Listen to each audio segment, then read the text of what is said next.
যাই বলো আর তাই বলো, একসময় কিন্তু বাচ্চাদের খুব চাহিদার কার্টুন ছিল এই ডোরেমন। এখনও অনেক ছোট ছোট বাচ্চারা এই ডোরেমনকে ভীষণ ভালোবাসে।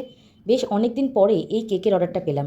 তবে প্রথম থেকে একদমই ভিডিও করতে পারিনি, কাস্টমারের একটু আবদার ছিল যদি ভিডিওটা করতাম। তাই শেষ পর্যায়ে এসে একটুখানি ভিডিওটা করেই দিলাম কাস্টমারের মন মতো। তো দেখা যাক কেকটা আমি তার মনের মতো কতটা কী করে উঠতে পেরেছি। আঁকা ঝোঁকার থেকে তো আমি একটু এখন দূরেই থাকি। একটা সময় আঁকার হাত খুব ভালোই ছিল, তবে এখন সেটা অনেকটাই খারাপ হয়ে গেছে।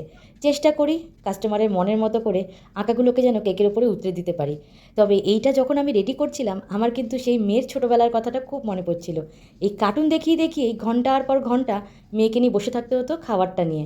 এই কার্টুন না চালালে পরে উনি খাবেন না, আর চালালে পরে ওর সাথে সাথে আমিও ঘন্টার পর ঘন্টা এই ডোরেমনের কার্টুন দেখেই যেতাম। আজকে হঠাৎ করে কেকটা বানাতে গিয়ে মানে ডোরেমনের ফেসটা যখন আমি ড্র করছিলাম, তখন সেই দিনের কথা খুব মনে পড়ছিল। এই কেকের হাইটটা দেখে তো বুঝতেই পারছো, বাচ্চা কেক না, পুরো 3 পাউন্ডের এই কেকটা ছিল। কাস্টমার যখন নিতে চলে এসেছিল, তখন কাস্টমারকে লাস্ট পর্যন্ত আমি এটা দেখিয়ে দিয়েছি কতটা ওয়েট কেকটার হয়েছে। পুরো একদম কাটায় কাটায় 3 পাউন্ড হয়েছে, যেটা আমার খুবই কম হয়। 3 পাউন্ডের কেক অর্ডার করলে সেটা 100-150 গ্রাম তো বাড়বেই। আমার কিন্তু পুরো কেকটাই কমপ্লিটের শেষের দিকে। তোমরা কিন্তু অবশ্যই কমেন্ট করে জানাবে কার কার এই কার্টুনটা পছন্দ ছিল একটা সময়, আর আমার এই কেকটা কতটা সুন্দর লাগছে সেটা অবশ্যই জানাতে ভুলে যেও না। সবাই ভালো থেকো, সাবধানে থেকো। হর হর মহাদেব।